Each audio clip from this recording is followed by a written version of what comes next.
Most people don't lose control during a disaster. They lose it on a completely ordinary afternoon, gas station line around the block. Pharmacy shelf empty. Phone at 4%. No catastrophe. Just small, avoidable failures for someone who had months to prepare and didn't. Here's what almost nobody says. The things that disappear first aren't emergency supplies. They're items you've bought 100 times without thinking. They don't vanish because the world runs out. They vanish because millions of people need them at the exact same moment. And that window, between something feels off and the shelf is bare, doesn't last days. In some categories, it closes in hours. By the time most people realize they should act, the people who moved earlier are already home. Already covered. 12 items, most cost under $20. All available right now. But not for long. Number 12. Fuel. Before medicine. Before food. Before almost anything else on this list, the first thing that visibly breaks down in any disruption is fuel access. Not a theory. It is played out the same way every single time. A storm gets named, a supply chain headline breaks. Within hours, not days, gas stations have lines stretching into the street. Some run completely dry before nightfall. Here's what makes that strange. The fuel itself hasn't disappeared. Refineries kept running. Nothing in the supply chain actually failed. What happened is much simpler. Millions of people decided to fill up at the same time. And the local distribution system, built for steady daily demand, can't absorb that kind of sudden synchronized pressure. The result isn't a shortage. It's a gridlock. In the United States, a vehicle isn't a convenience. It's the operating system for daily life. Work, school pickups, groceries, medical appointments. So when people sense instability, the instinct is immediate. Get fuel first. That rational individual decision, made by millions of people at once, produces an irrational collective outcome. Day 1. Stations are slightly busier. Nothing alarming. Day 2. Wait time stretch. People arrive with extra containers. Day 3. Out-of-service signs appear. And that image alone, a gas station that can't pump gas, spreads faster than any news headline and accelerates the panic in surrounding areas before they've even experienced a shortage. The fix takes almost no effort. Keep your tank above the halfway point, not full at all times, just never let it drop below half before refilling. That one habit removes you from the problem entirely. While others spend 3 hours in line on day 2, you're not there. That distance between you and the crowd is the entire value of the preparation. What would you do if you woke up tomorrow and every station within 5 miles had a 2-hour wait? Number 11, a headlamp. This is the item almost no one puts near the top of their list. That's a mistake. And here's exactly why. When power fails, the first practical problem isn't food or water, it's darkness. And the way most people instinctively respond to darkness is the least functional option available to them. Most people grab a flashlight. Some light a candle. Both provide light, but both create a problem the moment you actually try to do something. A flashlight occupies a hand. Every task in a power outage, finding supplies, preparing food, treating a wound, moving through the house, now gets done with one hand. Slower, more error-prone, more exhausting. Candles are worse. The light is stationary, dim, and unstable. In a disrupted home, with tired adults, children, or elderly family members nearby, an open flame is a compounding hazard, not just a light source. A headlamp solves both problems at once. The light tracks wherever you look. Both hands stay free. Brightness is adjustable.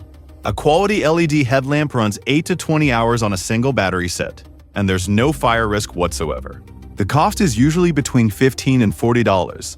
For that price, you can move through a completely dark home with full capability. Without one, every other item on this list becomes harder to access, harder to use, and harder to manage after dark. Keep at least 2. Know exactly where they are, keep the batteries fresh. This is the item that makes everything else on this list actually usable when the lights go out. Number 10. A backup power source. A power outage doesn't feel serious in the first 15 minutes. You assume it'll resolve, you wait. By hour 3, something has quietly shifted. Your phone is at 28%. You've been conserving it, a few messages, a couple of news checks, but it's dropping faster than expected. The router went dark, You're burning through mobile data now, and every refresh costs battery you can't get back. The percentage stops feeling like a number. It starts feeling like a countdown. By hour 8, you're making decisions you didn't expect to make. Do I use the last charge to call someone? Do I even know what's happening outside? Can I coordinate anything from here? This is how a power outage becomes a loss of control, not because of darkness, but because the systems that keep you informed, connected, and functional all depend on electricity. When they go down together, the outage stops being an inconvenience and becomes a genuine vulnerability. The goal of a backup power source isn't to recreate your normal setup. That's not realistic, and it's not the point. The goal is narrower. Keep your phone charged, maintain internet access where possible, preserve basic lighting. Those 3 functions, communication, information, visibility, are enough to stay stable through most outage scenarios. Portable power stations and high-capacity power banks handle this without any installation or expertise. A mid-range unit can charge a smart modal pulp multiple times, run a small router, and power LED lighting for hours. But here's where most people silently fail this category. They buy the device, they put it in a drawer. 3 months later, when they actually need it, the battery is at 11% and the device is useless.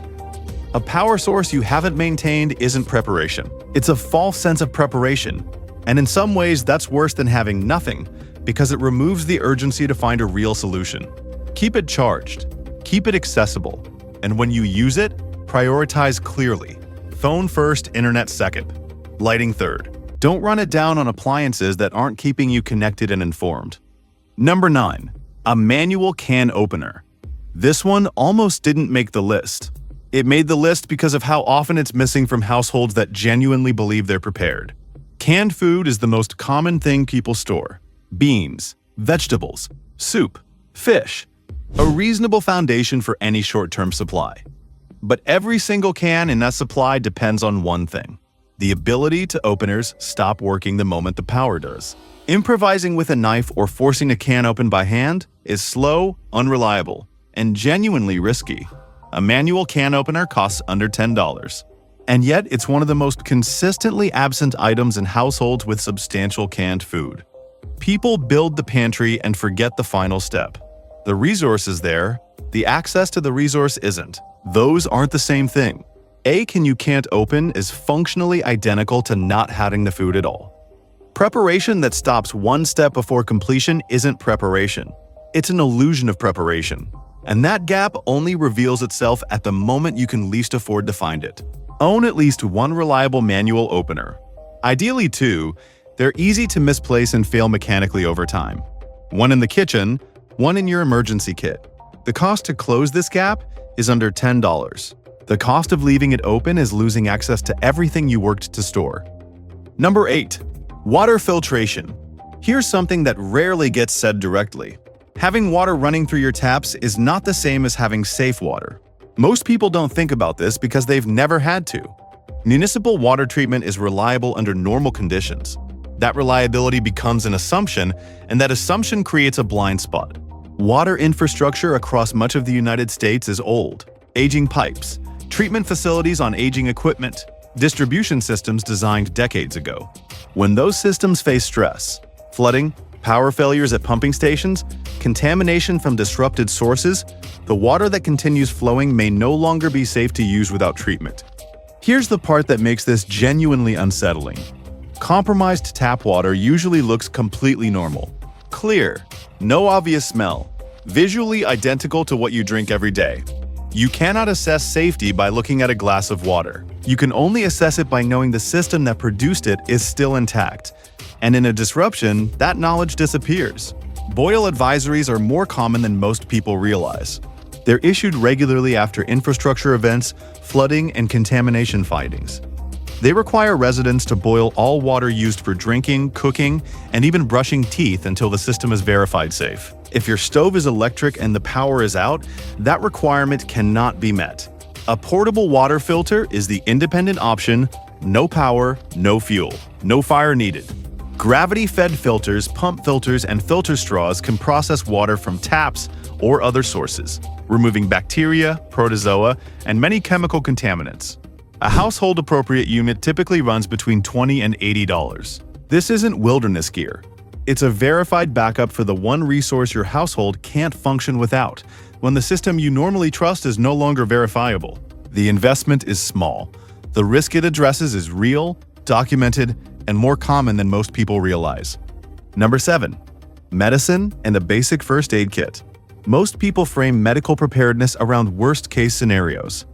Major injuries, hospitalizations, events that require real medical infrastructure. That framing is exactly why most households are underprepared for the situations that are actually likely. The real risk isn't dramatic. It's a fever at 11 p.m. when the pharmacy closed 2 hours ago. A child with an ear infection on day 2 of an outage. A wound from routine activity that needs cleaning right away. Under normal conditions, these are minor inconveniences. Under disrupted conditions, stores crowded, shelves depleted, movement limited. The same situations compound quickly. A fever treated within a few hours is one uncomfortable evening. The same fever, unmedicated, extends across multiple days and affects the whole household. A clean-cut dress immediately heals without complications. Left unaddressed, it can become infected, more complicated, and more costly to manage. The pattern is consistent. Small problems resolved quickly stay small. The same problems handled late get larger. The difference in most cases is whether the right materials were within arm's reach. This category isn't complex. Pain relievers, fever reducers, an antihistamine, antiseptic sterile gauze, adhesive bandages, a thermometer, a small buffer supply of any prescription medications your household depends on. That's the list. One more thing worth knowing. Over-the-counter analgesics and fever reducers are among the first products to move off pharmacy shelves when any public health concern escalates. That's not speculation. It's a documented pattern from multiple recent disruption events. Prepare this before there's any signal of disruption. The cost is minimal. What it gives you is the ability to handle your household's health on your own schedule, not one determined by what's happening outside. We're about halfway through, and if this has been genuinely useful so far, a like helps this reach people who could actually use it. Now let's keep going, because the next few items are the ones most people overlook entirely. Number 6. A portable cooking method. There's a gap in how most people think about food preparedness. They focus on what food they have. They don't think about whether they can actually turn it into a meal. Those are two completely different things, and the difference becomes concrete the moment the power fails. Most American kitchens run on electricity. Electric range, microwave, electric oven. When the grid goes down, so does every one of those appliances. You might have pasta, rice, canned beans, and soup in the pantry, but without heat, most of that food is either unsafe or simply not palatable. You don't lack food, you lack the ability to use it. This has played out in real disruptions repeatedly. Winter storms, hurricanes, extended regional outages. The consistent account from people who lived through them isn't "we ran out of food," it's "we had food we couldn't prepare." The solution takes up about one cabinet shelf and costs between $20 and $60. A portable butane or propane camping stove and a small supply of fuel canisters. That's it. Together they give you the ability to boil water, heat food, and prepare basic meals with complete independence from the grid. There's a psychological dimension here that's easy to underestimate. A warm, cooked meal during a disrupted situation isn't a luxury. It's a stabilizing signal to every member of the household that basic function is still intact. Research on disaster psychology consistently points to routine as a key factor in maintaining household stability during extended events. That matters more than the calorie count. 2 points that are not optional. First, these stoves and canisters sell out quickly when an outage is anticipated. If a significant storm is forecast and you don't already own one, you may find empty shelves. This is another item where the preparation window is the entire value. Second, and this is important, combustion stoves must only be used outdoors or in well-ventilated spaces. Carbon monoxide buildup from indoor use has caused deaths during outages. This is a documented serious risk, not a footnote. Have the stove before you need it. Know how to use it safely. Everything else follows from there. Number 5. A lighter or matches. The stove is set up, the fuel canister is attached, the food is ready, and there's nothing to light it with. This is one of the most common single-point failures in otherwise well-prepared households, precisely because ignition sources feel so permanently available that no one actively maintains them. A lighter quietly runs out of fluid. A box of matches sits in a drawer for 2 years and the strike tips have degraded. The one working lighter in the kitchen gets borrowed and not replaced. In a disruption, you reach for it and find nothing. The solution is simple and structural. Keep multiple ignition sources in deliberate, fixed locations.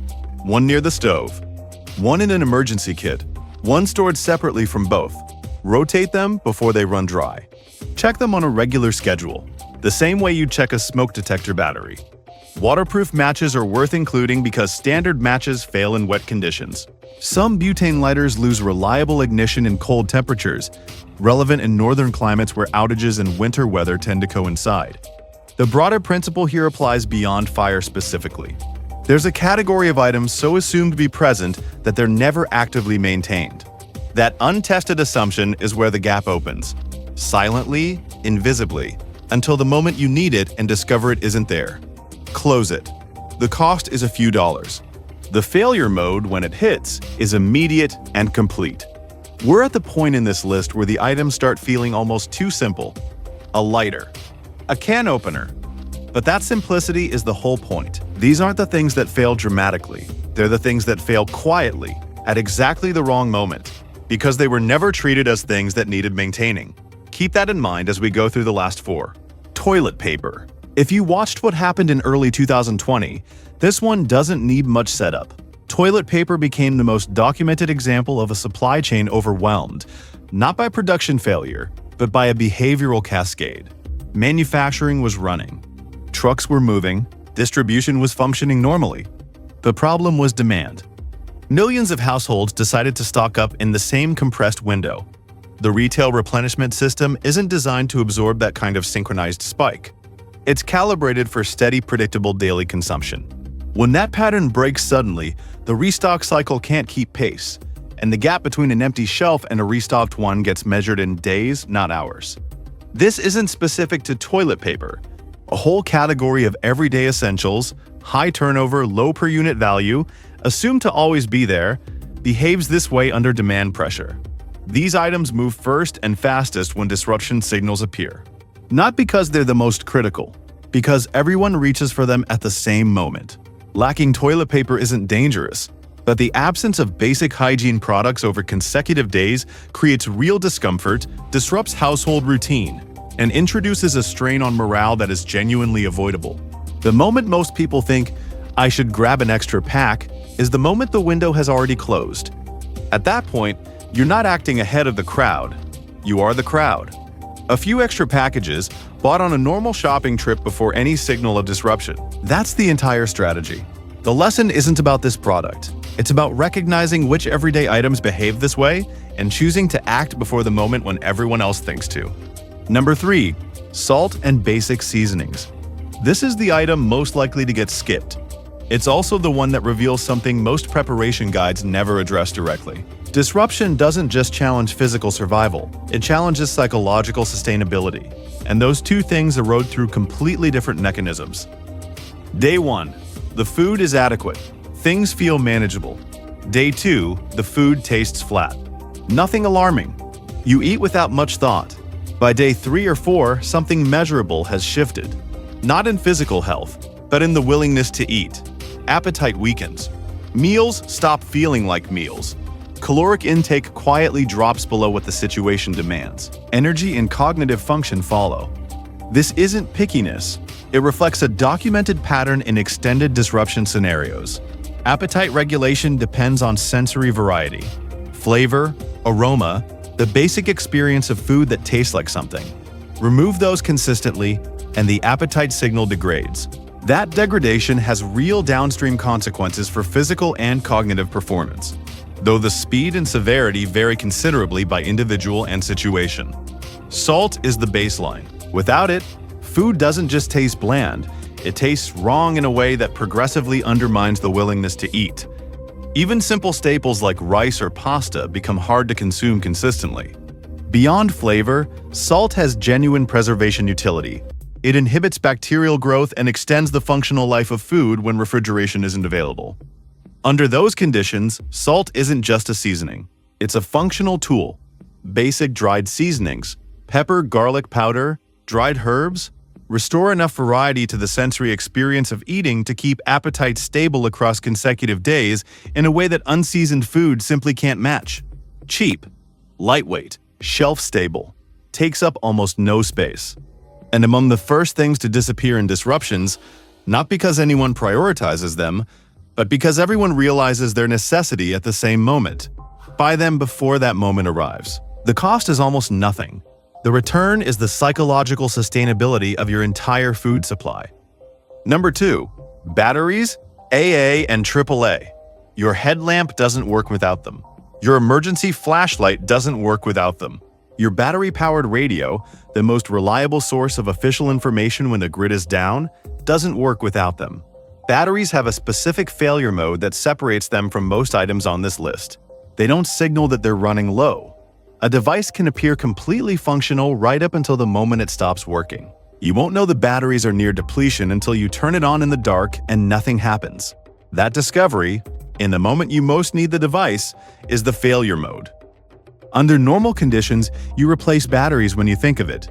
It feels like something you can always do, until the moment that assumption breaks, stores are closed, local stock is gone, or you simply can't leave, and you find that the flashlight is dead, the thermometer won't turn on, and the radio is silent. The consistent pattern across documented disruption events, batteries are among the first items to sell out. Not because manufacturing stops, but because demand spikes from multiple directions simultaneously. Every household reaching for a flashlight, a radio, a backup device, a medical monitor, all at the same moment. By the time most people think to buy batteries, the shelves are already cleared. Stock a supply now. Rotate it. Batteries lose charge over time and can't be trusted after years in storage. Check the devices in your home that handle safety or communication functions and confirm their batteries are current. Rechargeable batteries are practical for routine use. For emergency purposes specifically, keep a dedicated supply of fresh disposables, ones that don't require grid access to charge. The investment is minimal. The failure mode is immediate, entirely preventable, and completely within your control to avoid. Number 1. Fuel, what it actually controls. Fuel appeared at number 12. So why is it closing the list? Because every item covered between then and now shares one hidden dependency. And that dependency is fuel. Without it, you can't reach the pharmacy when medication runs out. You can't get to the store for a water filter or replacement batteries. You can't transport someone who needs help. You can't leave a situation that becomes unsafe. Fuel isn't just one item in a disruption. It's the item that determines whether you can respond to every other item on this list. A half-empty tank on the wrong day doesn't just stop your car. It stops your options. All of them at once. That's the real weight of this category. Not the cost per gallon, not the inconvenience of the line. The fact that every practical decision you might need to make, every other preparation on this list, runs through the assumption that you can move. When that assumption breaks, the rest breaks with it. Every other item here costs under $50. Most cost under $20. None require specialized knowledge or unusual effort. They're all available right now. Full stock, normal prices, no lines. What determines whether they matter is timing. The gap between "I should probably handle that"